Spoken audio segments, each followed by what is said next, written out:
What up, people? Welcome back. Episode 5, Drive to Gold. We are February 24th. What day of the pandemic is it? How many days have we been in this thing? Are we coming up on 365? 300. Yeah. Yeah. I mean, it's a lot. Yeah, I was outside playing in the yard with the boys yesterday. We had finally a nice day, 60 degrees, sunny. We were out there, neighbors were playing ball. I'm like, man, this reminds me of the spring when they got booted from school, and spent every afternoon playing ball in the street, which was awesome, which was like the silver lining of the whole thing. But it made me realize we are coming up on a year since that, and it's like it feels like it was like a year. Like we've been going through this for a year. Crazy. What do you guys think? Yeah, it's kind of nuts. Hopefully nobody from Texas is listening to you talk about 60 degrees and playing outside in your yard. Yeah. Kind of a sore subject right now. I did see where with all the snow and ice down there, though, it was like in the single digits, and then the next day it was like 70 degrees. And I was talking to a friend of ours down in Houston, and he said they had the air conditioning on in the gym yesterday during workout. And I was like, wow, that turned around faster than Ted Cruz. But but yeah, it is. It sneaks up on you. It's like your kid's birthday. It's like, oh, how old is my kid? 15. What's going on? Like it's unbelievable how fast this whole thing has gone. Yeah, no kidding. It has been frozen. Alicia, you have to leave the show early today, assuming we make it over an hour. What's going on? She's a crime fighter, dude. She's one of the Avengers. Down in Florida now. You got to go to a rally, or what are you doing?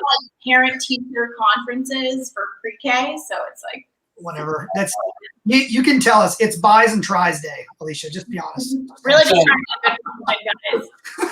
This is your first child in kindergarten next year. So we have a meeting about whether we're going to hold her back or allow her to go to kindergarten. So we read that book by Malcolm Gladwell, Outliers, and it talks about strategically planning when you have your children. So we wanted to have our kids so we could hold them back so they'd be older for their grade. But I put them in school too early because, once they're 2 and you're like, get out of the house, here's some pre-K. They're the youngest ones in each of their classes. So Sloan's in August, Tegan's in July. So we're deciding if, we're holding her back or letting her go to kindergarten. But so. We held Gray back. We held our oldest back. He was actually May, so he's going to be very much the oldest in his class, but he's also the smallest in his class. And you know what? I was a June birthday, and I didn't turn 18 until after my senior year, and I was always the smallest. And I don't know. It would be great for boys, especially because you guys obviously develop way slower. Like you guys are still. Oh, thanks. Sometimes it takes 52 years. I'm hoping I can get to 5'5" one day. It's good to have a goal. Waiting for that big growth spurt. But yeah, so that's my little parents meeting today. I have to go down. Nice. Well, good luck. I hope it goes okay. BJ, are you hanging upside down trying to reach 5'6" or what? Once upon a time. No, that's I've shifted my focus. At one point in time, that was my goal. Like, let's see if I can develop my jump shot in basketball. Let's see if I can, get a little taller. But now I've given up on those dreams, and now it's about trying to get like the perfect Mickey pancake. So like the edges on the ears are just right, and then when you start to draw his eyes and nose, the whipped cream is just like I've completely shifted my goals to something I can actually attain, and it makes for a happier life, John. Do you have a Mickey waffle iron yet? Not a waffle iron. We do have the little. I don't know what I don't know what it's called, like the little imprint of his face though, so you can like pour your batter in and it shapes it and everything. So yeah, I highly recommend. So I love like Belgian waffles, and I like a little bit of cream on there, strawberries and syrup. I mean, it's amazing. So I've tried different types of waffle irons, square, round. The one in the Holiday Inn Express lobby where you flip it over. Mm-hmm. And the best waffle I've ever had out of a waffle maker is the Mickey Mouse waffle maker that Nana has. And I'm telling you, because there's lots of edges and you get the crispy edges on it, and you got to have crispy edges. So anybody who builds and sells Mickey waffle makers, I expect a percentage because they are phenomenal. I recommend everybody. Would it be weird if after my kids move out someday. I might not be alive anymore at that point. I still make Mickey waffles at my house. No, you can do it for your grandkids. What if they're not over? That's Probably Yeah, we didn't have another waffle iron. I had to use what I had. I think so. Get it before they use your. that's totally fine. I think that's totally fine. It's like it's the same with Mickey ice cream. Mickey ice cream is pretty much the most plain ice cream there is. It's just chocolate vanilla. There's no trick there. But the shape of it, Yeah. it's got the little chocolate coating on the ears. I mean, hand that to you could give one of those to a kid that's lactose intolerant, and their eyes light up like they can't wait to destroy one of those ears. So I get it. No, Mickey waffles. There was such a thing. I might have to look into that. I might have to. Yeah. Well, before we go down the rabbit hole too far, we're going to just start off the show with a little Olympic news. We were talking about some of these headlines before the show, and unfortunately, if you're just joining us, we did have a programming update. I think they call it a programming update. Jeremy Bloom, two-time Olympian, freestyle skier, he had to reschedule. He and his wife recently had a baby. He's been on paternity leave. He's just back to work, so you can only imagine. Like, you're out of work for a few weeks, taking care of family, you get back, like a buzz coming in. So he had a meeting, he had to reschedule, but I am told next week coming on. And like I said on our Instagram, we get to look forward to it for another week. And we get to dive deeper into his football highlights, BJ, which, have you looked into his football highlights yet? Yeah, it's kind of amazing. First of all, he's like a return specialist and a speed guy. I can't believe Green Bay didn't even take a look at him in that draft. Right, and they're the most overrated front office in football, but go ahead. When one of the greatest quarterbacks on the planet falls to you at 24, when you accidentally get a great no quarterback. brainer. Yeah, I agree. But no, I did. I was kind of thinking like it's got some Jordy Nelson-esque qualities here that would have looked nice in green and gold. But and then he just, oh, by the way, can ski like a bat out of hell. I mean, just crazy fast, crazy good for a long time. Yeah. We were talking earlier outside of the studio about Olympic Games moments versus Olympic success over a longevity, and he was good for a long time, so that's pretty awesome. Yeah, I'm not. How about you guys know him pretty well, Alicia. Does Brady and him, are they still friends? Do they stay in touch? Oh yeah. So Brady and Jeremy actually lived together in Arizona when Brady was off-season training. They're super close. We actually met through him. This is stuff I'll say for next week, but yeah, we're close. Okay, cool. Looking forward to that. I'm taking it that the stories that Brady and Jeremy have from living together in Arizona are maybe ones you don't want to ask about. Things that I really don't want or need to know. But I mean, I'm sure they did well. Let's just put it. They probably did well. Just a guess. So big news this week: Michaela Schifrin, she completes her best ever World Championships. She gets 4 medals, which is pretty good. That's, if I do the math right, 4 world medals. That's 4 more than I got. Yeah, if I add up, it's tough math. But 5th consecutive slalom world championship wasn't in the cards, but she did get a bronze medal, and that leads to 4 total. That was the 11th in Schifrin's decorated career, and it ties her with Sweden's Anja Parson for the most by a woman in modern era in a standalone world championships. That leads me to my first question. Alicia, how many world medals do you have? I have 10 world medals. Oh, shoot. So you're a little bitter at Michaela right now. She just stepped 1 ahead of you. You're probably tracking that closely. I am not bitter with anybody who has more medals than me. So power to you. Can we start advertising this show as the cast of Drive to Gold has combined to win 10 world medals? Are you serious? I tell people that at like the coffee house here. I'm like, hey, guess how many world medals we have as a this pass is anyway, I wanted to ask, next week we'll talk skiing, obviously, with Jeremy, but I'm curious to ask him who he thinks the greatest skier of all time is, because I think that's a good debate. I think she's widely considered the greatest American skier of all time. I mean, I gotta think, right? Yeah. I mean, it's hard to even what do we got? Peekaboo Street, Lindsey Vonn. Lindsey Vonn's pretty good. She was pretty good too. Maybe the greatest. She was a downhill specialist though, wasn't she? Yeah, they were different disciplines, so it's like hard to kind of compare them, right?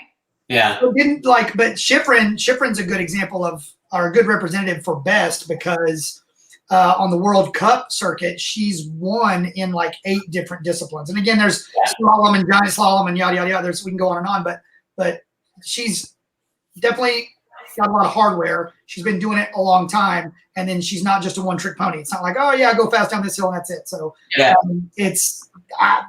she kind of gets my vote right now. And doesn't the storyline just set up perfectly? She had her best worlds in terms of hardware, didn't win a gold, though, which she's accustomed to doing. And now leading into the Winter Olympics, it's going to be, she had kind of an off worlds, even though it was a lot of medals. How's it going to play and how's it going to go? So well, she did get a gold. She got the gold in the combined, I guess. Right. But yeah, she's going to be fun to watch, man. Winter Olympics, about a year away. That'll be awesome. She'll be the headliner. So moving on to another sport, and this is not a sport that gets a lot of headlines, but I kind of love this sport. It's kind of a football hybrid, but I guarantee you these players will tell you that they're way tougher than football players. It's rugby, all right? And the men's and women's rugby teams, they finished third in a Madrid tournament. It was the first competitive matches since the end of the 2019-2020 Rugby 7 series. U.S. men, both U.S. teams finished strong to place third in series. Quiet. Finished third in the first weekend of the Madrid Sevens tournament. So, Siri she's kind of she's coming back again. Hold on. Siri thinks it's Friday around 1 p.m. She does. So rugby, where does rugby fit on your must-see Olympics roster? Because it's moving up mine, and we've got to have a rugby player on this show at some point because I think they are probably pretty badass. That's a tough one. I love rugby. I love to watch it. I think it's a tough sell though. Like when you're putting it up against some of the other, again, every time gymnastics is on TV in the Olympics, everyone plays it. But rugby's incredible. It's brutal. It's the level of athleticism.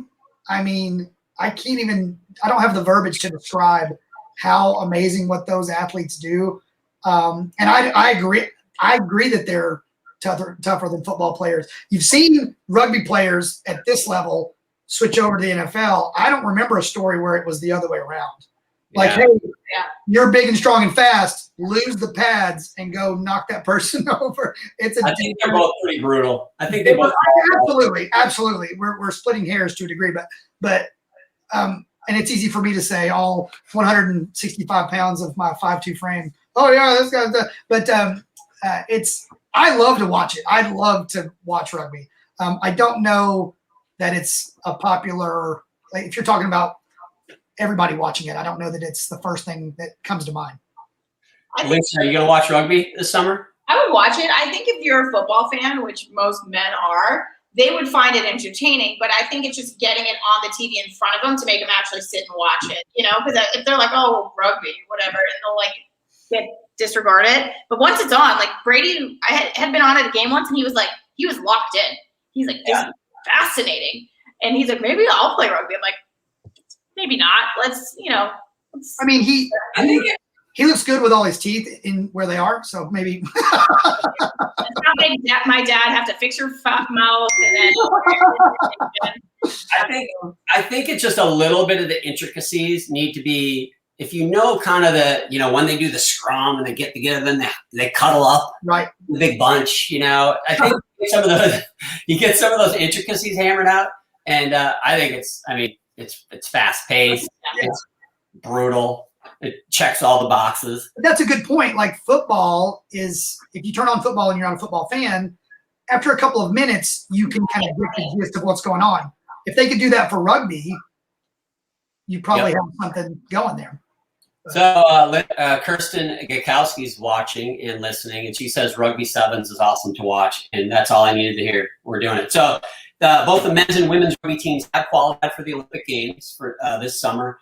The men in 2016 finished 9th. The women finished just shy of a medal in 5th, so they're hoping to both improve upon that. Speaking of teams that basically dominate the sport that they're in, women's soccer. You guys follow women's soccer at all? Everybody follows. They're out in front. Everyone follows women's soccer in the U.S. So I remember my first kind of introduction to women's soccer. I think it was, can't remember. I think it was 1996. Mia Hamm, the Olympic gold medal. Randy Chastain. There was that. That was the World Cup, right? That was the World Cup. Wasn't it the year before they won the World Cup? I believe so. But that was an iconic. Thanks, John, for the. That was an iconic moment. That was. But they were and I remember meeting Mia Hamm at the White House after the Olympics in '96. Did I ever tell you how my teammates left me and John at the hotel after the Olympics? The White House. I'll tell you that story. That's a good Olympics story. We got left, but we ended up making it there, and I was like starstruck by that team. I mean, these athletes are amazing. But anyways, they just continue to dominate. They beat Brazil in the She Believes Cup opener, and that's a pretty tough first round. I think Brazil. I mean, they're pretty darn good in soccer too. They like that game, don't they? Down in Brazil. Yeah, they're decent. So, anyways, they beat them. Very cool. So that leads me to my question, though, and this is my sidebar to the women's soccer team winning. One of my favorite teams in all of team sports to watch is the women's soccer team. If you had to pick the greatest Olympic team, meaning like you could say women's soccer or the men's basketball team, the greatest dominant team in Olympic sports, who would you pick? Alicia, you go first. I'm gonna go with men's basketball. Okay. We've always had some like star-studded athletes on there, and they're a pretty dominant force. Now, are you selecting, and this is the sidebar to this, are you selecting one men's basketball team, meaning like one Olympics, or are you talking about U.S. men's basketball is the most dominant? I'm thinking U.S. men's basketball, like not one specific Olympic year, just in general. If you're going back and looking how much results they've had, it's pretty impressive. I know who I think you're going to pick, John, based on because we talked about it beforehand, but I was not going to take that from you. Okay, well, BJ, why don't you go ahead? Yeah, I would say Dream Team, but to kind of piggyback off of that, once in '92, once the kind of the rules changed to allow that to happen, that was an amazing, iconic start to USA men's basketball's dominance. Another one that jumps out at me, again, this is kind of close to our hearts, is U.S. women's gymnastics, and that not only their overall dominance, but the '96 team, the way that ended up, and the fact that it was here, right down the road in Atlanta, pretty amazing, pretty cool. So I'm kind of straddling the fence there with both of them. That's what I would go with. Dream team. I got two categories. I'm going to go two categories because one is the single Olympics greatest team, and then you got just the greatest team over time, right? Yeah. And so, first of all, if you're going with the greatest team over a period of time, the women's basketball, everyone thinks men's basketball. We have Jenna Lattimore is chiming in with men's basketball and the Dream Team '92. Dream Team '92 is obviously dominant. And you think about men's basketball and the pros, well, they got whooped in Athens. They got beat in Athens. Correct. The women's basketball team, on the other hand, since 1984, they have failed to win the gold medal once. Wow. That was in 1992 in Barcelona, ironically. The men's team won it. I mean, it's hard to deny that dominance if you're looking over a period of time. But now, if you were to go single greatest team, I mean, man, we're totally biased. We're totally biased on the U.S. side. Hold on, I got a very important message I got to send to maybe a special guest. Hold on. Ooh. You're supposed to tease that before we go to break, Johnny. I know. So that we're a little biased, but the 1980 Olympic hockey team. I mean, as far as if you're an American sports fan and an Olympics fan, it is hard to pick another miraculous team other than them.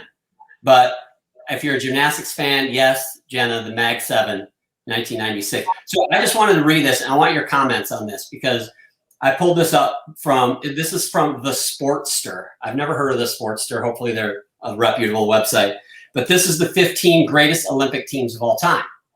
Okay. And I'm going to roll through a few of these, and I'm going to stop on a couple because I think they're interesting. Number 15 is the 1988 U.S. men's volleyball team. And I don't know a lot about them. Then, of course, you got the 2004 U.S. women's soccer team, which he does say you can pick the 96 team, the 2018, or the 2012 team. But this one was pretty good too. They won gold. And then they have the 76 Soviet Union hockey team. So the Soviet hockey team dominated 1972 through 1976. And then we all know what happened in 1980. They got shocked. The world got shocked by, I love they call them a bunch of scrappy Americans. They got the scrappy U.S. team knocked them off their mantle. And then you got the 1980 U.S. hockey team. That's obviously a one-off. And then you go to the 2008 men's basketball team. Apparently they were equally as dominant in 1992. And then you got the 76 U.S. men's and women's swimming teams. The number 9 is the 2014 Dutch speed skating team. BJ, you followed them, right? You're a big Dutch speed skating fan? Yeah, I was their first Twitter follow, I believe. I could be one of two at this point. Okay, and here you go. Number 8, the 2012 U.S. women's gymnastics team.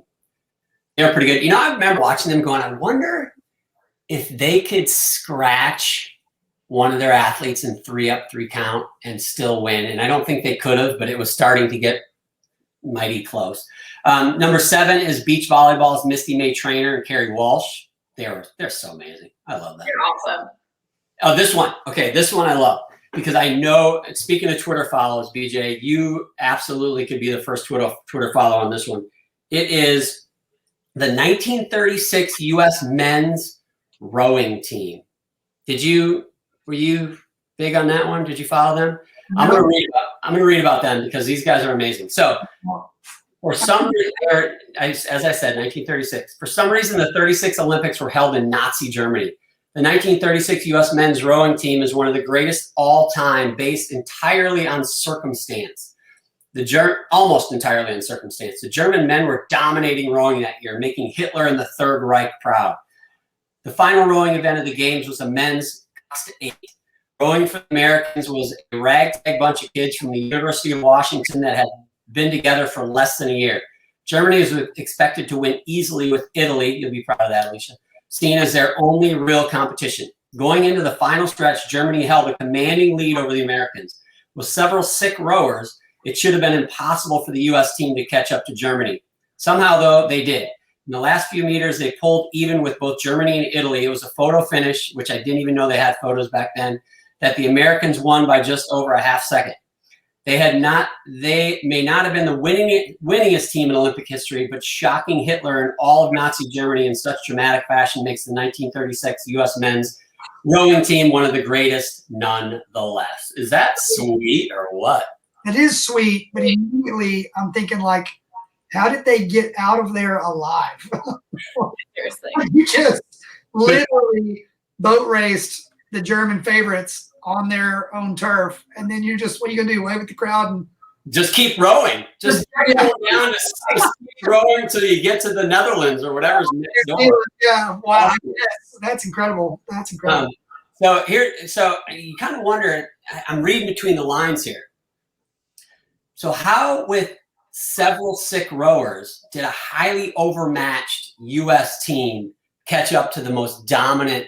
And I don't want to start controversies here. I know it's almost been a century, and I don't want to go back to the archives and have to investigate this, but I'm just going to throw this out there. I'm guessing drug testing wasn't as sophisticated back then. And I'm thinking you had several sick rowers, Sudafed. Sudafed gives you that extra bump. They're like, I don't feel good. Here, have a. It was probably like, called something else back then. Somebody Google, when was Sudafed created? Hey, Drive to Gold it's about controversy here, people. It's about controversy. All right, so let's get through the rest of these real quick because I want to bring in our guest who I'm going to have to invite while we're going through this here. 19. What? It says officially 1927, and they. Oh, Sudafed? There you go. It occurs naturally in a plant, but the traditional use in Eastern medicine was first researched in the West in, 1889, but it was like full-blown meds, 1927. Wow, there you go. So it could be. I mean, I think there should be a story on this. Wow. I feel really like we're opening up a can of worms. All right, let's go through the rest of these because I think this is interesting. Number 5 is the 2000 Cuban women's volleyball team. The 2004 U.S. softball team. And U.S. softball, they were dominant. And, then they pulled softball from the Olympics, and I think it's back now. But from remember, the women basically were so dominant, they got softball canceled from the Olympics. Right. Yeah. I mean, no one could compete with that. And so they're like, you know what? I think we should just forego softball. Maybe just send the U.S. women the Olympic gold medal.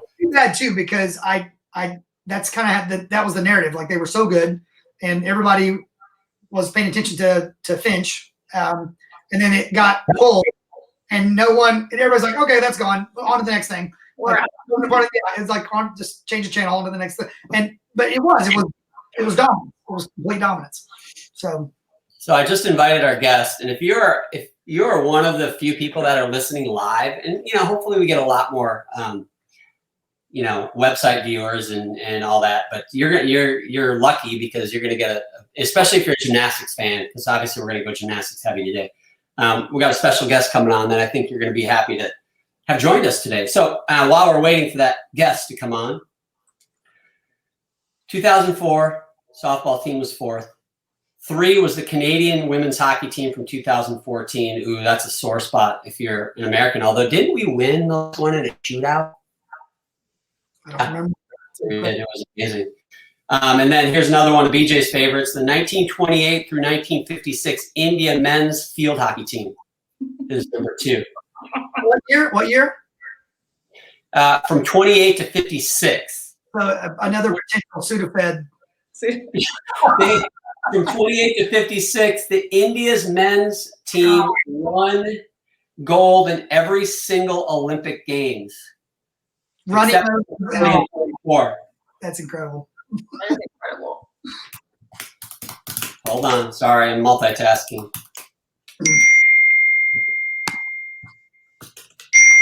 Oh my gosh. Every time that ding goes off, I want to see what I won. Like, what did I win? No, it's just a text from Brady. Ding. What do you say? He's asking me if there's a check at the house. He can't find it.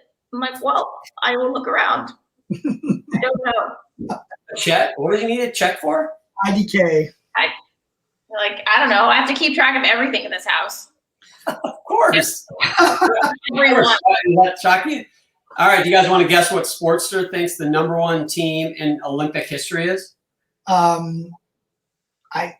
We've mentioned them. If it's a modern era team, then I don't know it. Is it Dream Team? It's the Dream Team. That's the one that got the most pub. I mean, if you're just going on splash value, that's when that came down and that team got it. Unless your name was Isaiah Thomas, you were all over it. So yeah, super popular. All right, moving on.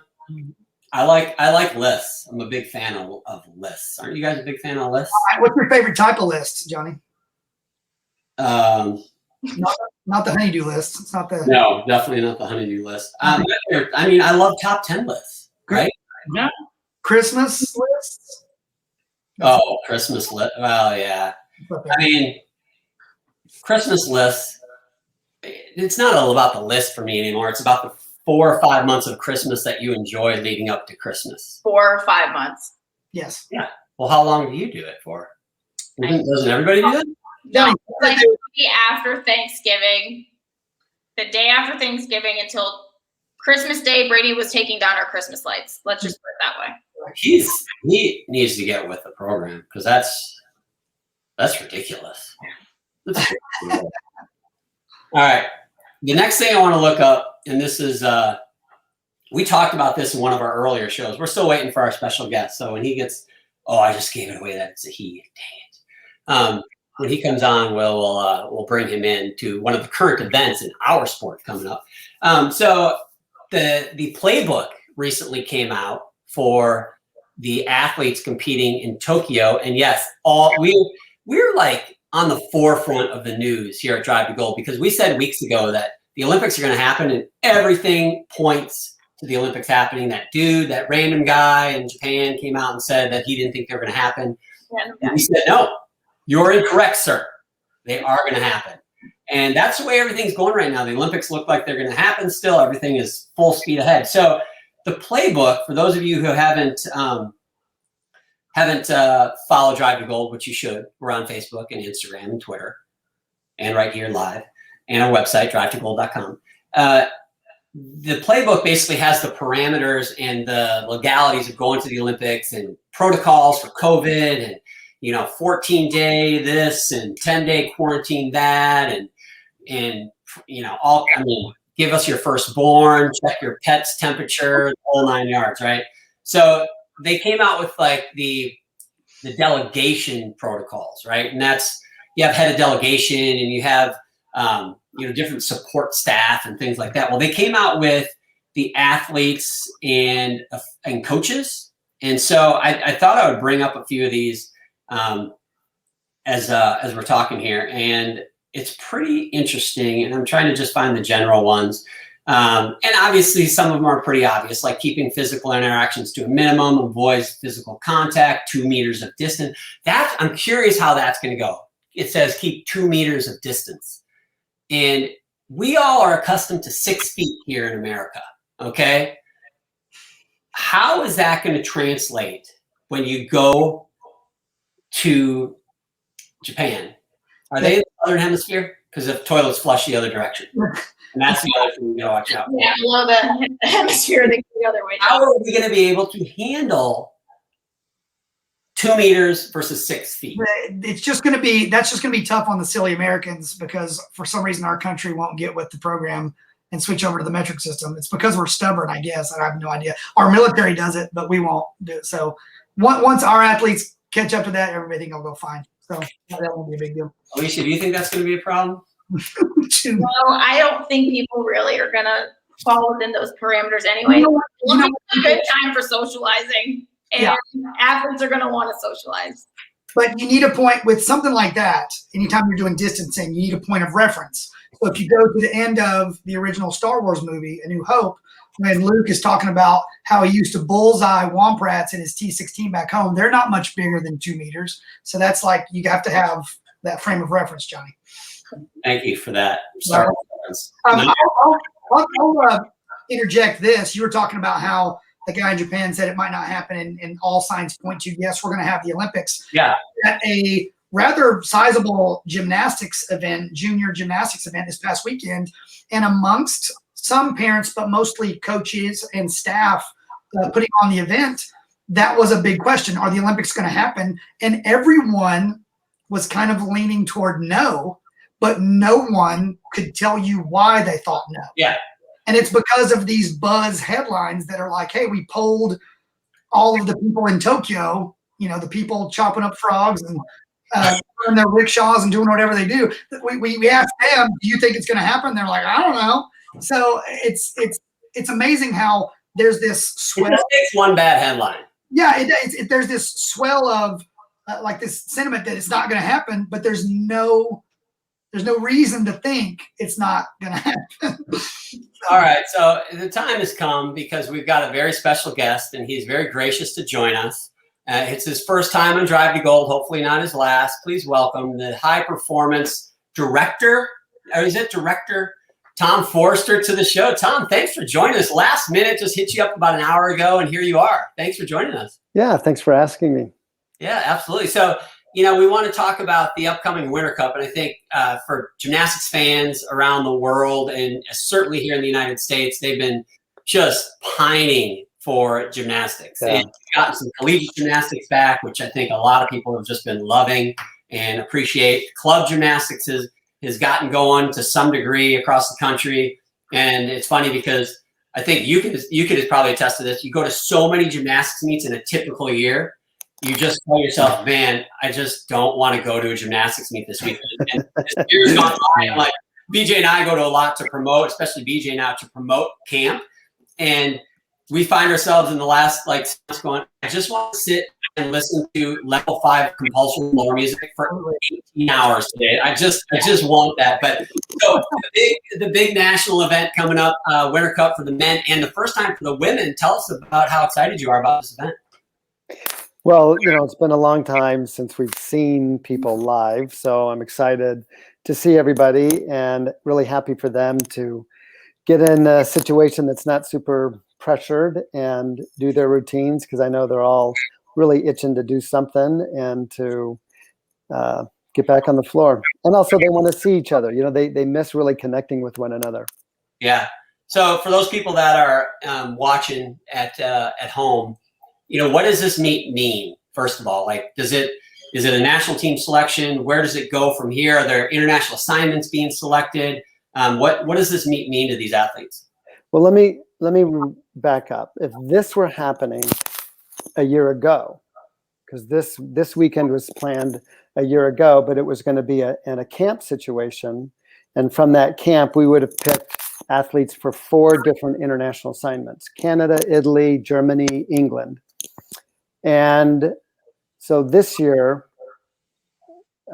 we didn't decide to do the American Cup because we already did it as an Olympic process last year. So there's no international teams are going to come this year because it won't count toward the Olympic qualification process. So we decided, well, let's join the men and create like a classic of sorts for everybody in the elite program, not just the national team. And the hope originally was, again, we would be picking international assignments for these 4 meets, and all of those meets were canceled. So, so what it turns out being, if I can just give the analogy, it would be similar to a preseason football team for the NFL, in that it's a really great opportunity for the athletes to get back into swing of things, and the coaches see what skills and connections are really working and what needs to be tweaked. But it's really not indicative of who's going to win the Super Bowl, right? I mean, it's important, but it's not going to be a true indication of where these girls are going to be in June. It isn't. And I don't want it to be. I don't want that additional pressure. But what we did do is we decided to make it relevant so that people would feel a little more meet anxiety, because we need to simulate that as best we can to help these athletes. You know, Alicia, you know, right? You can train all you want and you can go well in your gym, but it's not the same as when you put on that long sleeve leotard and you're on a podium in front of, it's just not the same. So the top 4 seniors and the top 4 juniors in the all-around are automatically named to the team, just as if we were going to send them off to an international assignment. But there's no assignment to send them to, but they will make the national team. Interesting. Can you tell us what this year will look like for the girls vying for an Olympic spot? What's the game plan? Have you guys heard anything different, like if the Olympics are going to be happening or not? We always like to speculate and kind of have our own spiel on it, but obviously these athletes have to train like normal. So what does that look like? And then do you believe the Olympics will go on without a hitch? Well, without a hitch? You know, I did, right when I logged in, I heard Brian talking about what he'd heard about people saying if the Olympics can happen. So I've not been told. I can't say this, so I'm going to tell you what I know. I've been on a few Zooms with over 60 people in the Olympic program for all these different governing bodies and other coaches, you know, in my role in these other sports with the USOPC, going over all the procedures of how the Olympics are going to take place. We've been given schedules We've been given a 40-page handbook as to what to expect and what are the protocols. So they're moving forward as if it's happening, and there's no discussion that it isn't. Mm-hmm. Now, how that looks for this year for the athletes is all I know. I can tell you what I know as of right now, and all our international meets were canceled. Mm-hmm. So sadly, these athletes will not get the chance to go perform internationally in front of other judges around the world and other athletes to see how do my scores hold up, etc. They just won't get that opportunity, which is a tremendous disadvantage. But all the countries are experiencing the same thing. So our competitions are going to be within the US. So now the American Classic has a lot more relevance than it would have, because it provides a solid elite competition for the athletes to participate in. So I'm predicting they'll all be there. And originally they probably weren't going to use that, meet, but they will now. And then so we'll have the American Classic, the US Classic leading into the US Championships. And so there's going to be a lot more pressure or expectation that they'll put on themselves, because there's just fewer opportunities, right, to compete. Mm-hmm. So right now the competitions will only be in the US. Interesting.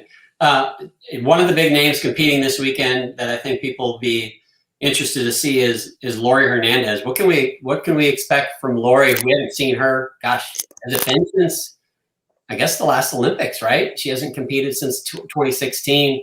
What can fans of Lori, which she has millions of, expect from her this weekend? Well, I've kept in touch with Lori, and the staff has. So we've seen. I saw Lori twice last year. We got together. We didn't advertise it because we just didn't want people, criticizing athletes. She lives in California. She shouldn't leave. There's just so much criticism out there. Yeah. But so we did a couple of gym visits with all the safety protocols in place. So I got to see her where she's at. And then we did our camp, Alicia, we did virtually in January. So it was all via Zoom. And she looked way better in January than she did last fall, like vast improvements of just more skills connected together, better quality. Now she showed a new flow routine, but I think she's actually posted that herself, so people have probably seen that. So her artistic performance level is exactly where it was in Rio, so that's going to be nice to see. I don't think she's doing the all-around, though, at the Winter Cup. I don't think she's doing all events yet. So I think she's really strategically being smart about just what she should do at this particular time, late February, compared to what her ultimate goal is. So I think, my guess is that she's going to be dealing with a lot more nerves than the other athletes, because it's been so long for her to be on the competition floor. Tom, you brought up a good kind of a segue opportunity. What has it been like, again, a year ago, this whole thing is steamrolling into an Olympic summer, and then all of life has the brakes pulled, and now you're kind of reset, refocus. And we've had some athletes from different sports come on, and we've posed the question, what would you have done if you were heading toward an Olympic year and then everything's just stopped and put off? How has it been managing all of that? I mean, you're working with some of the greatest coaches and athletes in the world, and it's easy. I think the blanket statement is that everyone just processes for a day and then goes back to work. But you just said it a minute ago, you can train and train and train, and that's not going to be all of what you need. So what's that been like to manage all of that and get ready for another Olympic summer, a restart, if you will? Well, I think the difference this year more than any other is the emotional state for the athletes. I'm actually more concerned about that than I am the physical part. I've been able, coaches send me videos and I get to see a lot of different things. Gymnastically, these girls look good. They look good. I truly believe our Olympic team in 21 will be stronger than it would have been in 2020. Even you guys have probably seen Simone's new vault. I mean, these girls continue to push the envelope regardless. So that part, I'm not, that doesn't stress me out at all. It's the emotional state of uncertainty that all of us are dealing with at a very extreme level. So I think about a month into the quarantine, so it might have been around May or something like that. I did a Zoom with all the athletes. We got them all on, and we just talked. And or maybe it was I can't remember. Maybe it was I think it was a message I sent out to all of them. Actually, I can't remember now. But just stating, encouraging them to, hang in there and don't give up. And if you got questions, we're here to answer them, the kind of thing. And we continue to give them resources as to other people they can talk to about, things they're frustrated with, or and some of them have done that on their own. Some of them have their own people that they go to for counseling or motivation or whatever. So we really encourage them to do that. But I've been really genuinely impressed with how they're handling it. It's really been remarkable how they handle it. That's awesome. I can't imagine, as an athlete going through the process, when that calendar flips January 1 to an Olympic year, you already think about it all the time. But when that calendar flips, the reality of it is that year now says the Olympic year. And everything you do and eat and breathe and walk and sleep, it's like, it's always on your mind, and it's motivating, but it also can be a heavy load to carry. I can't imagine doing that for the better part of a year and then realizing, okay, they just pulled the rug out from under me. Now I got to do that again, not only for the rest of 2020, but then you get to flip the calendar again and go through that whole process of it's got to be a challenge for these young women and all the sports, all the athletes.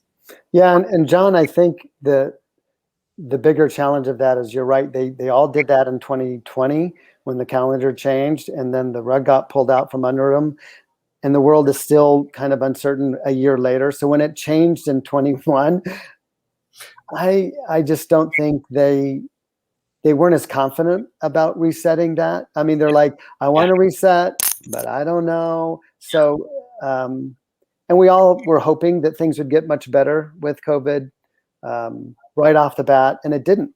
Yeah, it clearly didn't. Yeah. And we have still gyms that are having to quarantine their athletes because somebody on the team got COVID next to them, or a coach did, or something. So we have a fair number of athletes that have lost a serious amount of training. Yeah. So, injuries I worry about a little bit. Do you remember the time they did, I think it was in football, where they did a strike of sorts, and then they came back out of the strike and didn't have as much time to prepare, and they had a lot more injuries in that season than typical because they couldn't prepare enough. And these girls are really, the coaches are very smart. They're doing a great job. But when you're in quarantine and you can't do things, that's a problem. That's in this sport. That's a problem. Yeah. Well, Alicia and I have watched a lot of college, obviously, covering it, but that's one thing all the coaches talk about, the slow roll of the fall. It's like you didn't do as many reps because you had to spend more time when they're back, getting them in condition and shape. And to their credit, I think the college coaches have done an amazing job. Alicia, I don't know if you agree or not, but there's always injuries. There's always going to be injuries in any sport, but I feel like it hasn't been like that strike season in football. I think they've been really smart to get athletes back. So hopefully it's the same in elite as well. I've watched some of the collegiate gymnastics on ESPN. It's so much fun. It's just, it's neat to see gymnastics again. And you're right. I think the college girls, they look good. Have you watched the J&A Academy by chance? Have you seen the John and Alicia Academy? I've listened to it. Yes. And you agree with our take? Oh, absolutely.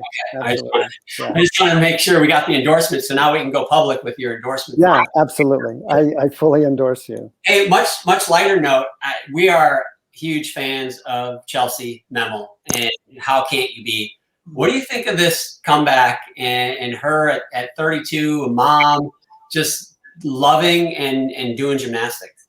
The key word I think of watching her do this is love. Mm-hmm. Right? She loves her sport. I remember when she called me and said, I'm thinking about training again. And instead of me thinking, oh, that's silly, I thought, dang, she's such a great brevet judge for us. We're going to lose the judge. But you know, she's always stayed in shape, and she was a remarkable athlete from the very, very beginning. And so have you heard this one story about me knowing her? I met her when she was 5. Do you know that story? No. So this guy calls me. It's like 1980 something. This guy calls me from Wisconsin, and he says, "Hey, I have a gym in Wisconsin, and I'm bringing my family to Colorado Springs on a vacation. Can we just come in and see your gym and work out with my daughter?" I'm like, "Yeah, come on in." So he shows up. It was Andy Memel, and he has his little daughter. She's 5, and she starts tumbling, kind of sloppy, but at 5 throws a run a flip-flop full into our pit. And now you can imagine at 5, it kind of looked a little bit like a tornado, a little bit. And I remember looking to my coach and saying, he's going to burn her out. She is at 30. And it was Chelsea Memel, who later goes on to make the, I was wrong. She did not get burned out. Yeah. But what an amazing talent. She was just an amazing, amazing talent. So talent-wise, I'm not surprised at all. Timing-wise, sure, we're a little surprised because I'm sure her daughters want more time from her. But it's exciting. It's a great, great story for gymnastics, really. Yeah. And just if you're inspired and you love it, I think it's a wonderful thing. So we're expecting Alicia next year, I think 2024. It's in Paris. Alicia, Paris is going to be wonderful. I would consider maybe if I'll try to get on the coaching side, Tom. I don't think I'll put this in a leotard anymore. My body can boycott it. Okay. Well, she's going to have her 4th child between now and then, so that'll slow her down too, I think. Right? It's still 50-50 at this point, John. It could be twins at the end. Twin girls, of course. That would be. You would never see me again. I would just. No, I think the Chelsea story is awesome, and it's funny because I read her article from Will Graves that just came out in the AP Reporter and talks about her comeback, and it's a great article. But there's a comment that she makes in there about how, some people think, why are you doing this? Or it's a failure if you don't live up to some of your previous standards. And I find those comments, and I don't mean this to be too callous, but I find those comments to be from people that have never done sports at a high level or an elite level, because it's an experience like no other. It's an experience that to be a professional, and we call ourselves professional gymnasts. I guess technically we were, even though it didn't feel like the paycheck was a professional athlete, but you're dedicated your whole life to this sport, and that experience of trying to be great at something. Isn't that what we pine for in our life, no matter what you do, is just to wake up every morning and have that fire to be great? And I'm like, if you want to do that when you're 18, 28, 38, 58, 60, she's living everyone's dream, and it doesn't matter if she doesn't even make nationals, in my opinion. And I think you hit it on the mark. There's a strive for being great. And I think America confuses, it's the drive to win, and that's not the same. Yeah. It's not the same thing. And so when you look at some of these baseball players and football players that keep hanging on, they love what they do, right? It doesn't matter if they can't replicate the same stats or the championship they did. They want to, of course, but they love it. That's why they do it. Yeah. And so it's unusual to see people do it in our sport. This doesn't happen very often. But maybe the door will open, and other athletes in the future will also do the same, Alicia. And that's possible. I mean, she's 45, Alicia. BJ, you want to come back? You did gymnastics. Let's go. Maybe the second round. I will champion all the fan pages. We'll do, if you want the Sacramento crazy or something, I'll do that. That's my wheelhouse. I don't need to. Alicia said you don't want to see this in a leotard, John. Fair enough. Hey, before you go, Tom, and I know you got way more important things to do than talk to us. We appreciate it. We'd be remiss if we didn't talk about the greatest athlete on the planet Earth at the moment, Simone. and how's she doing? Obviously, we saw the vault. I don't know if you can tell us if we could expect to see that vault someday in competition, but just in general, I mean, is she doing as great as we all appear that she is? And I mean, we're just dying to see her back on the competition floor. It's like must-see TV. How's she doing? She is doing well. And I got to visit their club and other clubs in Texas back in October. And we got to see that vault then. And it was really interesting because I'm just standing in the gym and we're kind of looking around, and no one in the gym was like started yelling, "Go, you got it!" Like how athletes get all hyped up, right? No one. And then she pops that vault off onto a mat onto the resi, and I had to like think for a moment, what did I just see? Because like no one in the gym was like making a big deal out of it. So I thought, and Dan Baker was with me, and he looked at me, goes, "Did you just see that?" I'm like, "I think I saw what I think I saw." And so she goes down to the vault runway, and she's just kind of standing there, like she always does. And she starts running again, and no one in the gym is all like, "You go, go." And she does it again, over rotates it. And I was like, holy buckets. It's amazing. Is that what you said? Holy buckets? That's exactly what I said, John. And so, she did the virtual verification, our camp in January, and she's brilliant, and she's got brilliant coaches. She's exactly where she needs to be. She wasn't performing at a really high level because she doesn't need to.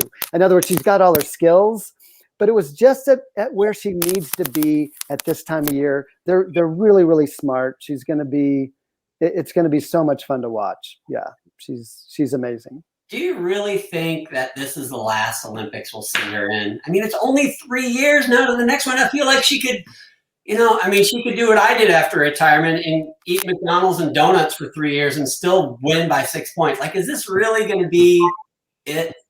Well, if Chelsea Memel is any example, no, right? But I think it will depend on what other opportunities come her way in life. Yeah, that's what I think. And my assumption is, she's a beautiful woman. She's well spoken. I think she's going to have a lot of opportunities for things. And if she can manage that and continue to stay in shape, and if she loves it, I think we would see her back. Yeah. I hope so. Yeah, me too. You don't want to see Tom Brady retire. You don't want to see Simone retire. Yeah. Hey, yeah. One more real quickie before you go. We were just going through the athlete playbook for Tokyo. Yeah. And kind of looking at some of the protocols. I don't know if you managed to go through the whole thing. It's quite extensive, but any thoughts on that, on what the kind of the COVID requirements are going to be and how challenging that might be for you guys? Well, I think they'll be incredibly organized, so it won't be, it will be tedious, but I think the athletes will all figure out just to make it part of the day. It'd just be part of our schedule. And, you guys know that those meets kind of become like Groundhog's Day. You get in that kind of cycle, and it's the same thing every day, and it'll just be part of the cycle, and we'll figure it out. What I'm concerned about is if somebody in the group tests positive, then the whole group has to shut down. Yeah. Oh. And even those who test negative, because they say, sometimes it doesn't show up till later, and that's going to be catastrophic for teams. Oh, catastrophic. Yeah. And really, I mean, all these athletes have worked so hard. So for that to be how you don't get to perform is going to be just devastating if it happens. So even if one member of the women's gymnastics team tests positive, did they shut them all down for contact tracing, or do they go through and say, how close did you get to this person or that person and then do it? Or can you bring in alternates? Or they just say, nope, the whole team shut down? Well, you can bring in alternates to a certain point. So in other words, once 24 hours from the first qualification, you can replace athletes if you need to. But after that, nope. Man. Can't do it. Crazy. Yeah. So that is how it is right now, though. If somebody on the team tests positive, the whole team's shut down. Well, I because we're so close. Yeah. I mean, yeah. We're riding a bus together. You can do everything you can. I don't know if they're going to come up with some kind of a ruling that says, but if you can test negative, you still get to participate. I don't know about that. That would be brutal. Well, we'll hope that doesn't happen to any athletes from any country, because that talk about having your dreams ripped out in the last minute. Can't even imagine. You know, it was interesting. We were at the Pan American Games in 2019. They were in Lima, Peru, and I remember we were just getting ready to leave. So our competition was over. We were leaving the very next day, and I think the Costa Rican swim team came into the village, and then there was a big to-do, and they were putting them all back on the bus because one of the swimmers had the flu and had a fever. And the Olympic Committee put them right back on the bus and sent them all home. Wow. Sent them all home. The flu, I didn't know that. That's crazy.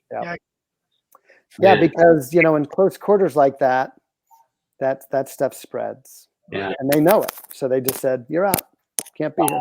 Yeah. Alicia, BJ, you got anything else for Tom before we No, I would just like to say congratulations on this Winter Cup coming up. I hope it's the amazing celebration of gymnastics that it looks like it's going to be, especially with the men, the women, the juniors, everyone there together. I was reading some of the comments from the athletes after USA Rugby just played, and they were all just, it's so glad to be back on the pitch. Yeah. It's great to be back. And I know you've all been so diligent, so I hope this is a definite payoff to that, and just re-energizes you all the way through the summer. So good luck.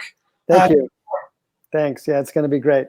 Thank you, guys. Thanks for inviting me to be on. I appreciate it. Yeah, it was fun. Hopefully it wasn't too painful and you'll do it again with us sometime. That'd be great. Thanks. Awesome. Great to see you, Tom. Thanks, buddy. Bye. Tom. Well, how was that? How was that for a special guest, huh? That was a good one, John. Every once in a while, I'll pull a rabbit out of my hat. Out of your hat? Yeah, good. I like what he said about, again, it's just more of a look behind the curtain at the process of moving forward. And I love what he said about how there's been no discussion of, now if this doesn't work out, here's what we're going to do next. Like, and I not to make it sound trivial, but if for some reason the games get stopped again, it's one of those, like, you'll know it when you see it situations. Yeah. I don't think these delegations and these people that are writing the playbooks and amending the playbook, they don't have to plan for that. It's like, all right, we definitely have to stop now, figure it out. So it's all go forward, and I like that. That's great. Yeah, it'll be interesting. We got a couple questions. Naika White, we all know Naika. Hey, Naika. He wondered if there's going to be mandatory quarantine time after entering the country. I don't believe so. I think, as I'm reading the book right now, you monitor your health for 14 days before you travel to Japan, and you have to have a negative test. You have to have proof of negative test within 72 hours of departure. And then there's frequent testing once you arrive. And I think right now you can't enter the village until 5 days prior to the start of the games, which for a lot of sports, gymnastics being one of them, that's a quick turnaround to be there 5 days early, get acclimated, and do all that. I think they're going to try to extend that. So, and Jenna asked how many girls will be picked for the team. There can be 4 that'll be on the team for the team competition, and then there'll be 2 individuals. And Jade Carey is already one of those athletes that qualified because of her vault, I believe it was. And then I think they'll have 1 more spot they can pick somebody for. So I guess I'll pick 5. 4 + 1. Is that math right? So it's 4 for the team. I'm assuming they'll have probably 2 alternates, and then I don't think there can be alternates for the individual front because you have to qualify. So if you aren't on that list, yeah, you probably won't be making it to represent yourself and USA, but yourself. Yeah. I would guess the alternate, like Jade Carey got the spot for vault. I'm guessing the alternate for that spot would be the next international athlete that qualified second to her, which I guess that could be an American, but in that case it's not. So that'd be interesting. But just quickly, we talked about this, and I didn't ask Tom about this specifically, but about the protocols while they're over there. And obviously if you test positive, they're going to pull you. And I think the contact tracing, if you test positive, like he said, the whole team would be pulled, which they probably will because they're in such close proximity, although we'll see how that plays out. But the one thing that we talked about that is crazy is if you have a temperature, you will not be allowed to participate or be allowed in the venue. And the temperature is, let me pull this up here. It's 37.5 degrees Celsius, which is, if I do my math correctly, is 99.5 degrees. If you have a temp of 99.5, you will not be allowed to compete in Tokyo. Thoughts? Go. It just makes me think about, I hate that my brain goes here, but it just makes me think about, like, is it one person administering that temp test and then they go in and you're free and clear? Like, how often are they? If it's just one person taking their temperature at the venue, it seems kind of trivial at that point. Like, how hard is it to be like, no, I said 99.4. I'm like, yeah, I know. There's many a slip between the cup and your lip. That's what I'm getting at, is that, and I'm not saying, I'm not accusing our people are going to try to pull a fast one. I'm just saying, you get right there to the games, you're standing in the building, you're raring to go, you feel great.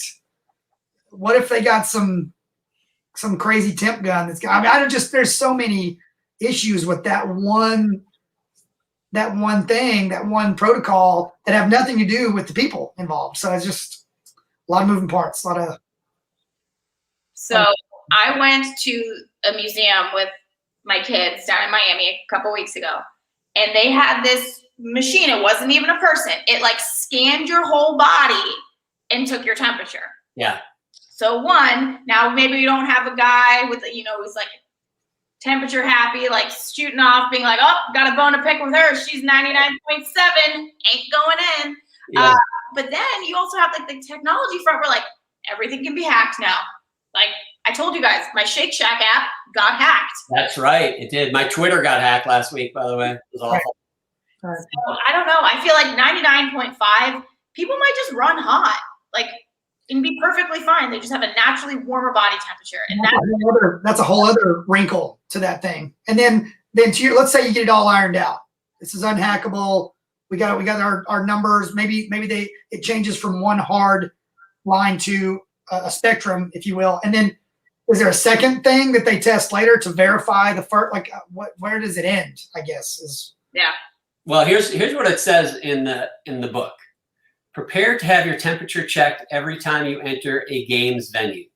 If you record a temperature of 37.5 degrees Celsius or higher, which Google told me is 99.5, it will be checked a second time for confirmation.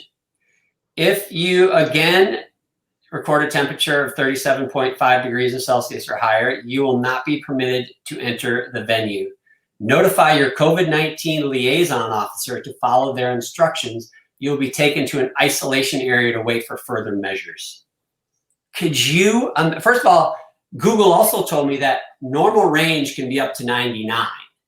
So you're telling me a half a degree? Like, what if you were late for the bus and you just ran, 50 yards to get on the bus, and then you had to kind of hustle to get off, and it's 99 degrees in Tokyo, and you get to the thing and you register a 99.5. I mean, I guess you can cool down and they'll test you again.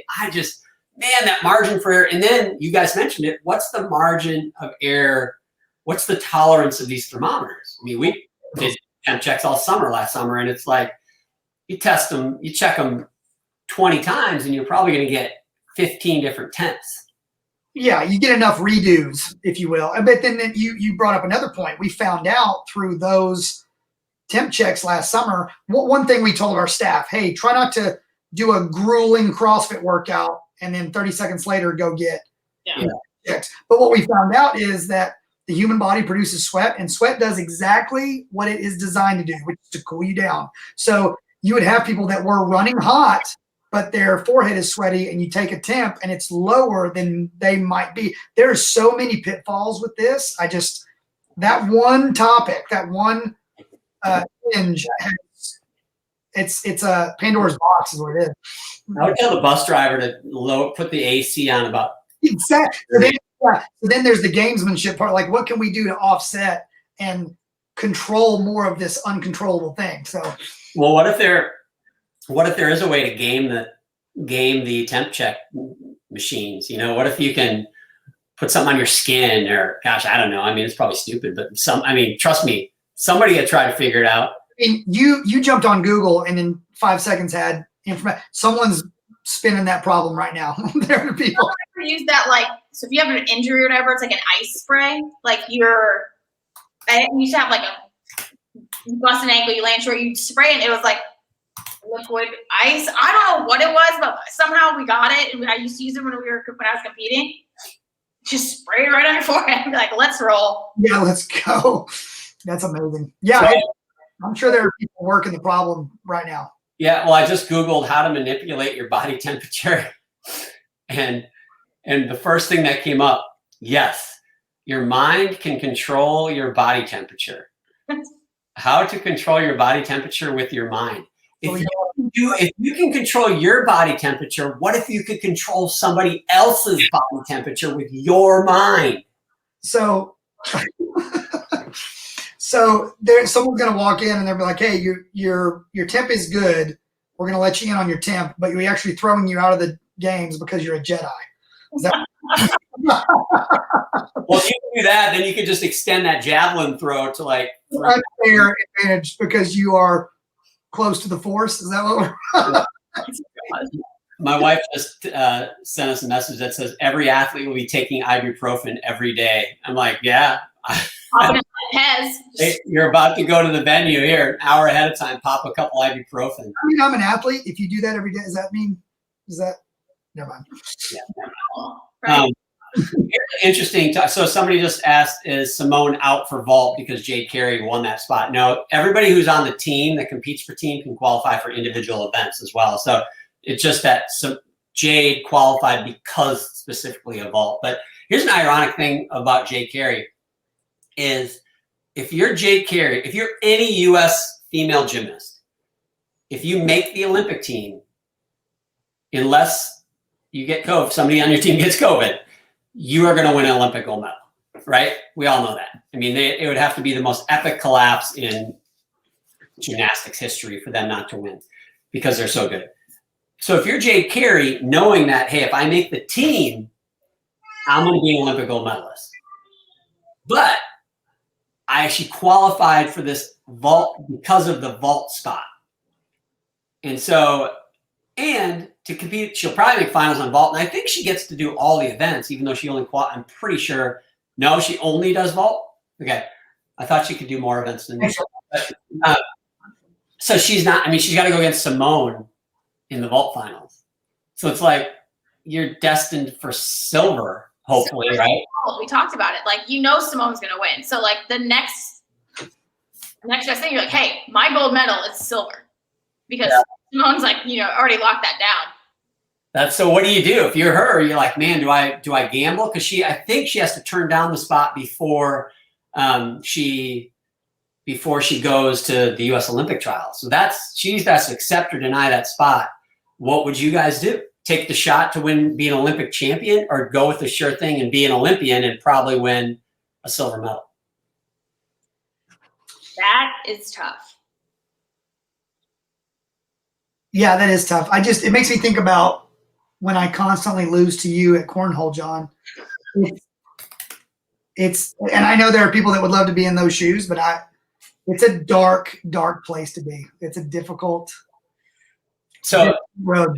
This just in. So Jade, I don't mean to tell you you're wrong, Alicia, because I would never do that. Jade does get to do all around. It's odd. Tom just texted me and he said it's odd that she would get to, but because of how the rules are, which does she get to do because she has she's been placed in the top all around competitions, or just because she did vault, she gets to do all around? I feel like that doesn't make sense. It doesn't make sense, but I think it's because she is a qualified athlete to the game.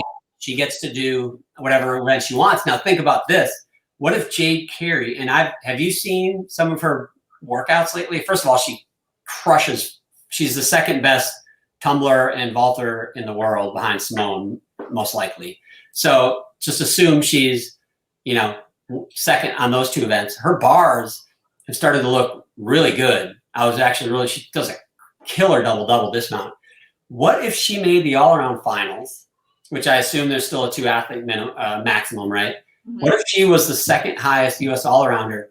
Didn't actually compete for the team, but then she goes and wins the silver medal in the all-around as a non-member of the top 4. I mean, there's another. I mean, it's crazy, but right, that also could happen. So many wrinkles. So many wrinkles. So here she is, the second best gymnast in the world in the all-around and floor and vault, but because she chose to take that individual spot, she didn't. And who knows? Maybe she could pull. She's a hell of a vaulter, man. She could maybe pull one out on vault, but with that would be an anomaly that I don't think we've ever seen. Well, it would take, for vault specifically, it would take that Michaela Maroney type situation, like when she got that silver. Yeah. Everyone knows how good she is. Yeah. But the way it played, that's like Chris Berman says, that's why you play the games. So yeah. She can do it. I mean, she's pretty legit, and I'm sure she's cleaning things up. And up this year, she didn't let this year go to waste either. So it'll be fun. It'll be fun to watch. I guess it's one of those times you're like, I love being a spectator. I mean, I watch gymnastics now, and I'm so glad I'm a spectator. I just saw a video. You guys might have seen me retweet this on Twitter the other day, but there's a guy that did a double twisting, a Mayachi, which is a double twisting laid out Kovacs over the bar on high bar, right to a full twisting Kovacs tucked to a laid out full twisting Kovacs, all consecutively. And I'm like, come on. I mean, what are we doing? We've been there for a while. We've reached, when you watch someone in football, like an Alvin Kamara, when you watch him do stuff and the commentators talk about how his highlight reel is a video game highlight reel. We've been there in gymnastics for a while. Like, this is what we're watching happen in real life. You just, like Tom described watching Simone's vault. It's beyond a double take. You're like, what in the world is going on to make someone be able to do this, one, but to repeat it? It's obviously sustainable. If they're catching releases like that and doing vaults like that, that's been practiced. So yeah. Well, maybe it's a situation where, and Tom just texted me again and said that Jade didn't go elite until she was 17 years old too. How about that? Yeah, that horse broke late. Gee whiz. I wanted to bring this up since we're probably switching gears, but so the Winter Cup, let me tell everybody what the schedule is for the Winter Cup if you guys want to watch. My kids' meeting. We got anything else for me? Are you late for your meeting? I'm gonna be. Oh, well, do you have to go? Well, kinda. I can have like 2 more minutes. Okay, well then I'm gonna save the schedule for after you leave, and Brian and I'll finish up the show, because this is really what I wanted to share with everybody. Go on. Just wait for it, people. It's worth it.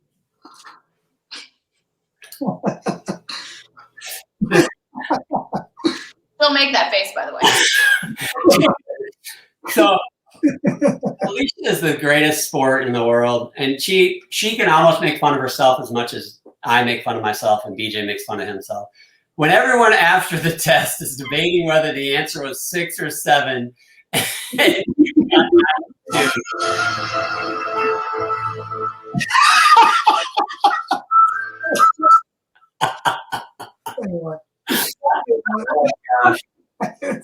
Alicia, you're the greatest. You are. The worst is I sent that to you, so it could be played. Appreciate it. Well, thank you. You're the best. So you're off to pre-K. Good luck with that. I hope it goes well. So you're gonna decide whether to hold it back? Yeah, I think we're leaning towards it. We just want to give them like every benefit to like excel. And to be perfectly honest, she's like a little emotionally dramatic, and you tell her no, and it's just like, oh, like you're like, Sloan, no, you can't have cookies for breakfast. Like, the world. Hold on. When my wife said that to me, I'm like, oh, give it a minute. Just give it a minute. You want it, so I'm like, you can't have it. You tell me not to have cookies for breakfast, I break out a whole sleeve of the Thin Mints. Yeah, that's why they're in the freezer, right next to the frozen pancakes. Come on, that may or may not have happened last night. Actually, after dinner, I sat down on my computer to do some work, And we've got the delivery of the Thin Mints and the trefoils. Those are my two favorite. And I was like, I'm going in. One whole sleeve later. I mean, they're like potato chips, like tortilla chips. You're like, oh, Yeah. It's all ridiculous. I agree. All right, Alicia, well, let us know. We'll get an update next week on Drive to Gold. We'll talk about how future Olympian Tegan, Sloan and Tegan. Sloan Tegan is going to do in kindergarten. Good luck. All right, bye guys. Yeah. Oh, there we go. All right. Well, we just lost all our viewers because Alicia's gone. Real quick, I was about to give you guys the schedule for Winter Cup. If you want to watch, Men's Day 1 is on NBCSN. That is at 7:30 p.m. Eastern Time. Women's senior competition. They're calling it the main session. I guess they have a couple sessions. Don't, kill the messenger. Saturday, February 27th, 12:30 Eastern Time on NBC. And then the Elite Team Cup. That is going to be on Saturday, February 27th at 5:30 p.m. I believe that is the junior boys competition. Correct. And then we have the junior women's competition and remaining senior women. That'll be Sunday, February 28th at noon Eastern on Flow Gymnastics. And then men's day 2 of competition. The Winter Cup for men has always been a 2-day competition. And they typically will be selecting their men's national team from that competition. That'll be Sunday, February 28th. It's my dad's birthday, by the way. And that'll be 5:30 p.m. also on Flow Gymnastics. So Full slate. that's awesome, man. I'm bummed I can't be there, but Yeah, it's time. It's time for that. Especially for all those athletes in this sport. It's time for them to, I agree. Let's go. Let's get it. So a couple. We got to do some fun headlines. Weird news, and I was hoping Alicia would stay here for this, but obviously you had to go. So weird news around the world, and whenever you search weird news, you get weird news. And this one, I actually thought this was BJ for a second. This headline, and I had to look at the picture a couple times because it does look like you with a beard. Man allegedly hid from coronavirus and authorities in Chicago airport for 3 months. A California man was arrested Saturday and accused of hiding in a restricted area in Chicago O'Hare's International Airport for 3 months. The man told police that COVID-19 had rendered him too scared to travel home to California, so he hid in the airport, surviving on food provided by strangers, the Associated Press reported. United Airlines spotted the 36-year-old Aditya Singh and requested identification. They said he removed his mask and presented a badge which belonged to an airport operations manager who reported it missing last October. So my first question is, why? I mean, you got to believe his reasoning for doing this is legit, because he was in Chicago with winter looming or winter upon him, and he chose to stay there as opposed to go to California. Yeah. I'm sure has to tell you this guy was definitely scared. Definitely scared. Well, it's funny and it's definitely weird. 3 months. Goodness gracious. That's incredible. That is incredible. Like, did he now what are the parts of the story that we're not getting? Like, did he make a purchase that he didn't want his wife to find out about and he's avoiding going home and getting out of, like, there's gotta be more to it than that. But it's a part of that story that jumps out at me as something that's a real problem. And I think that is the coronavirus has obviously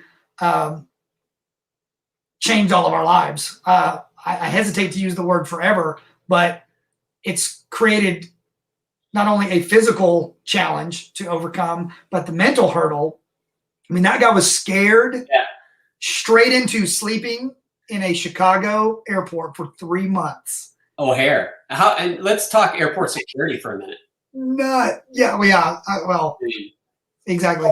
Right on top of it.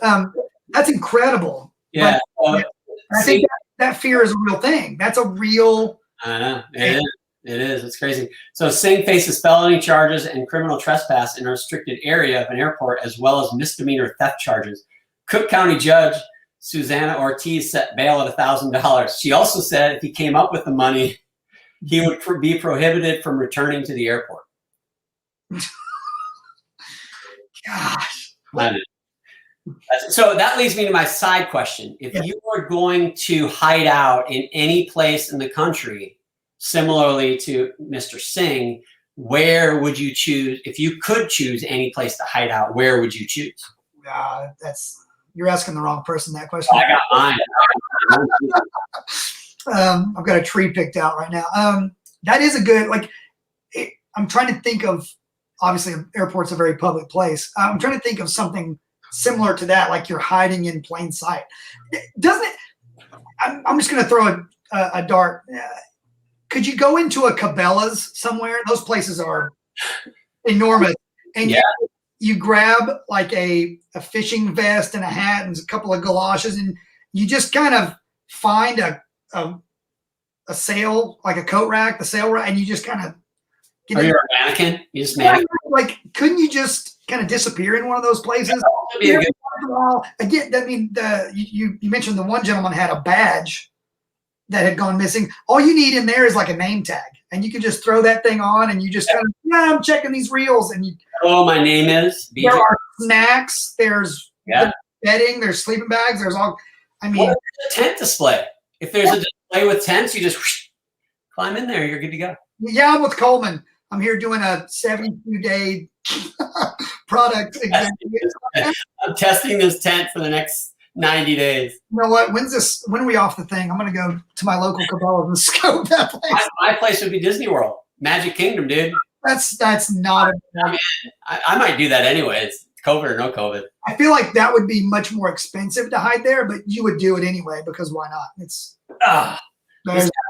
he's not been there yet, but he would do it. In there, well, just tell him that I love him and I want that shirt back. Remember, I let you borrow it. I need it back. You need to give BJ his shirt back. Yeah. All right, here's weird news. Headline number 2. Love it. This falls under the category. Don't ever do that. Diver breaks Guinness record for swimming under ice. Czech freediver broke a Guinness World Record when he swam for a distance of 265 feet under the ice of a frozen lake. David Venkel held his breath for 1 minute and 35 seconds while swimming under ice at a lake in Laos. Venke also was not allowed to wear fins or a diving suit because of Guinness rules. Swam a total of 265 feet. He beat the current record of 250 feet, which was set by Danish swimmer Stig Aval Severinsen in 2013.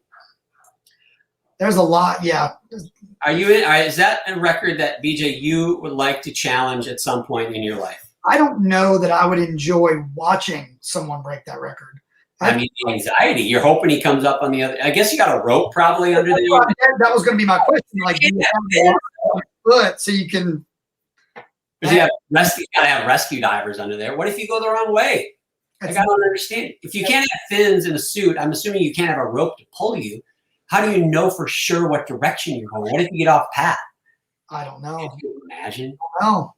Maybe you freeze and you go into cryo and they can bring you back to life later.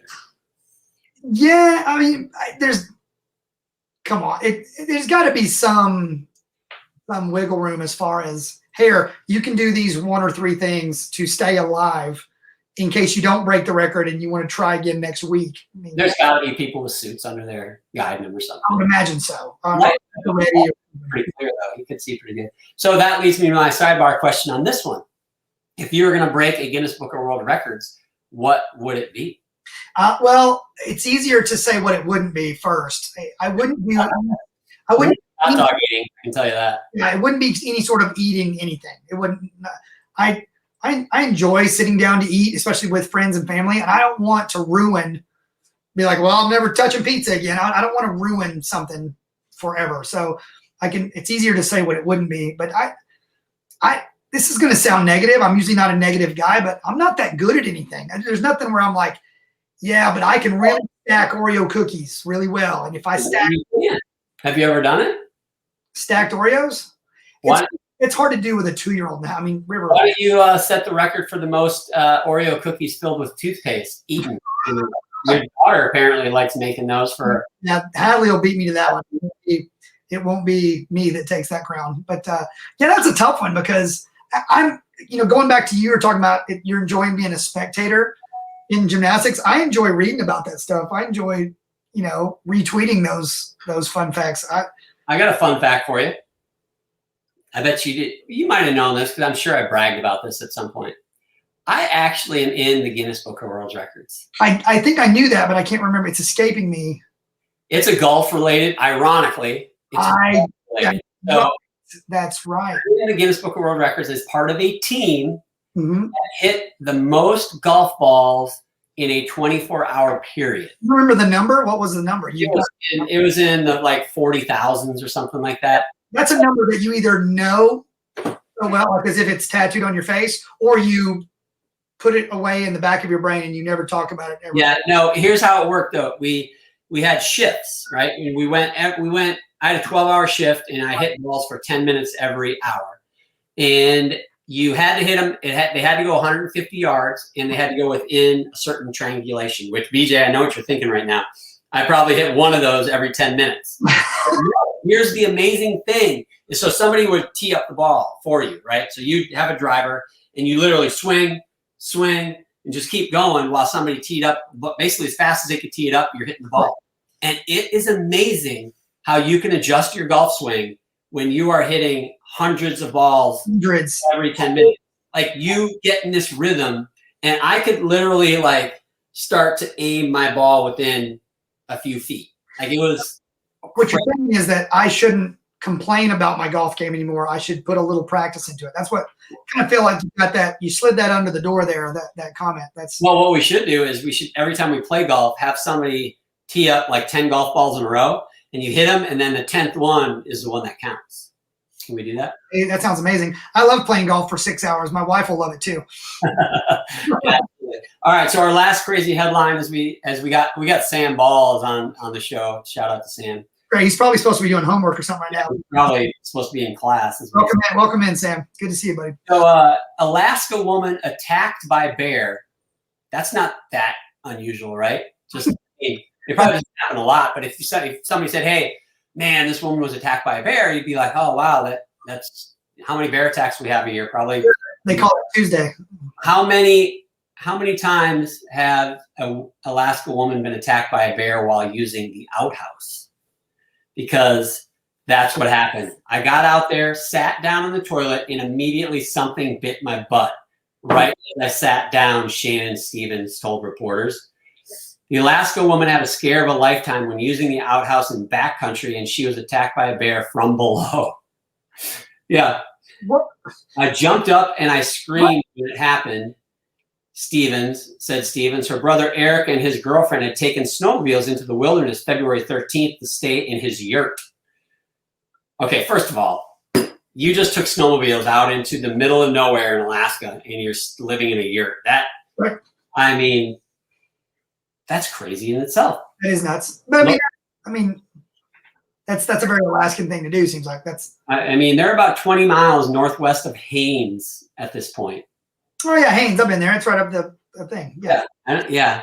Her brother heard screaming, went out to the outhouse about 150 meters away from the yurt, which you should keep the outhouse definitely. I always like my yurt at least 100 plus feet away from the outhouse just because of smells and such. Oh gosh. So there he found Shannon tending to her wound. We know where that wound is. Yeah. Eric brought his headlamp with him to see what it was. I opened the toilet seat and there's just a bear face. So I mean, I've gone to the bathroom and I've looked in the toilet and thought that's a bear face. I mean, but this is actually a real bear face just looking right up through the hole right at me. I just shut the lid as fast as I could and said, "There's a bear down there. We gotta get out of here now." And we ran back to the yurt as fast as we could. Isn't a yurt like got soft sides on it? Like isn't it kind of like a? I'm still trying to figure out a spell. I'm like in my mind. I'm like, if that's the word I landed on in the National Spelling Bee, yeah, I'm in the bleachers. I'm done. I'm just wondering if the yurt's going to keep them safe. I mean, isn't it kind of like I'm done? What goes through a bear's mind? If this bear stumbles upon this yurt and is like curious, that's fair. I can get my brain there. The part where he ends up inside the under the seat, yeah, where the rubber hits the road, if you will. I can't imagine.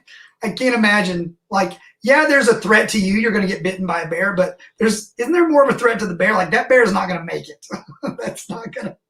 Well, they go on to say the next morning we found bear tracks all over the property, but the bear left the area. And then Shannon goes on to say, I expect it's probably not that bad of a little den in the winter. Is the cave not an in thing anymore? But here's one thing that it does answer. And I've often pondered this over the course of my life. Does a bear shit in the woods? We finally know if a bear shit in the woods. No, then he does not, apparently. Let me check that off real quick. No. Does the bear crap in the yurt? That's incredible. That's incredible. And what kind of story did that bear tell when he got back to the den? Like, guys, you won't believe. I was just sitting there checking it out, and all of a sudden, lunch. Incredible. It's incredible. Oh my gosh. Well, if we've ever finished the show on a high note, I feel like we have today. Well, I'm gonna just use this as an opportunity to segue into my random question of the day. Yeah. I hate that Alicia's gonna miss this, but I've got to do 2 questions today because I kind of had a toss up between these 2 questions, but now I got to do them both, and I'll lead with the one that would have been the second question. My first random question of the day is toilet paper. When you hang it in the bathroom, over or under? Over 100%. It's not over 100% because that's the way it's most easily used. And if it's under, that's not toilet paper anymore. That's a bathroom mullet, and you know it.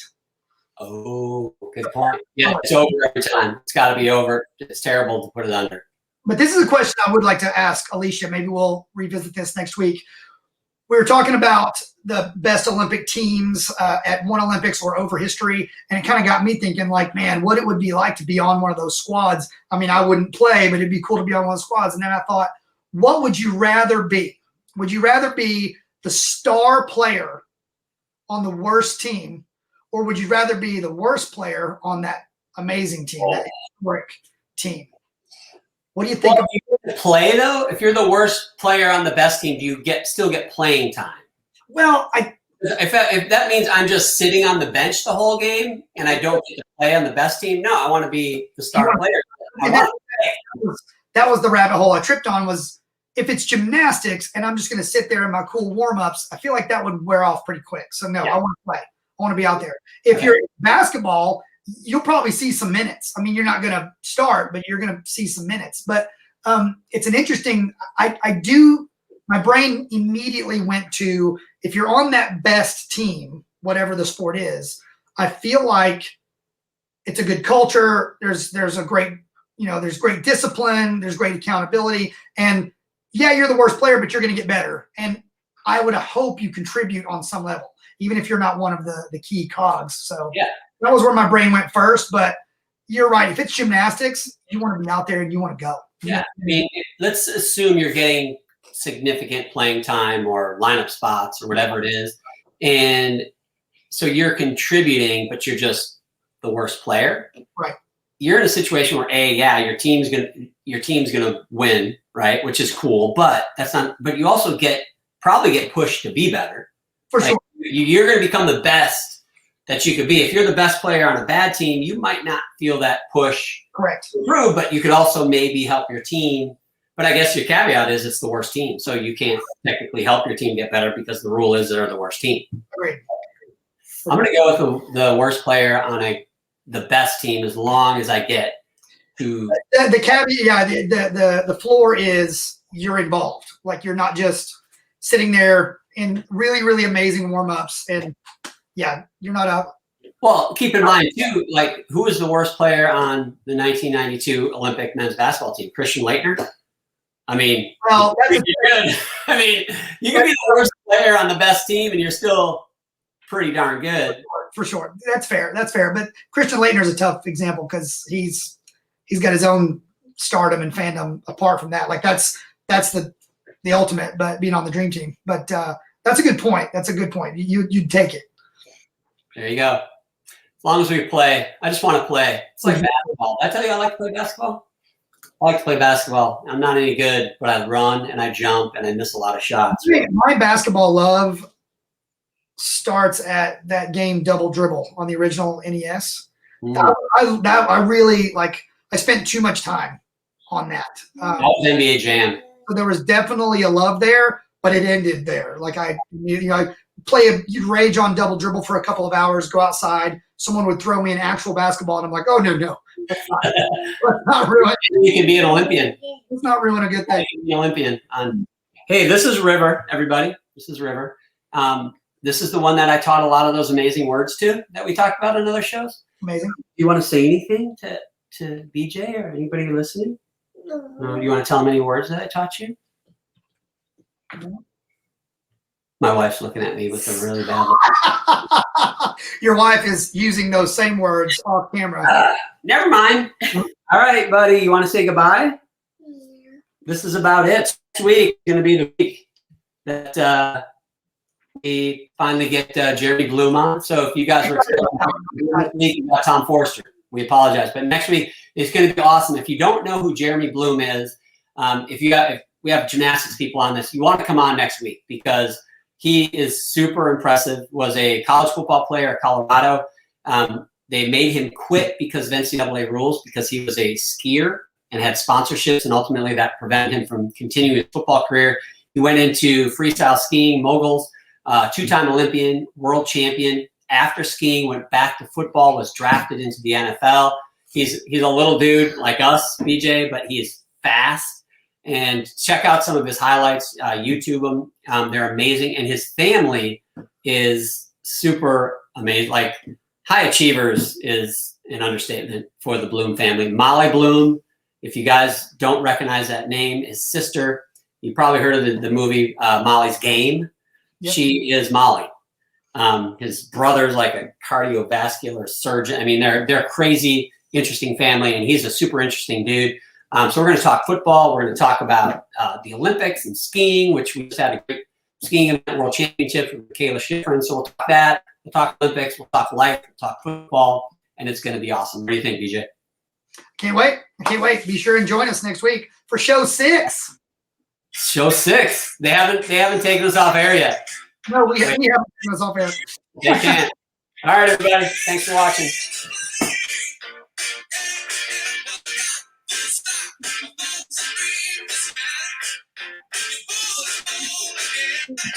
Frank the Tank. Frank the Tank.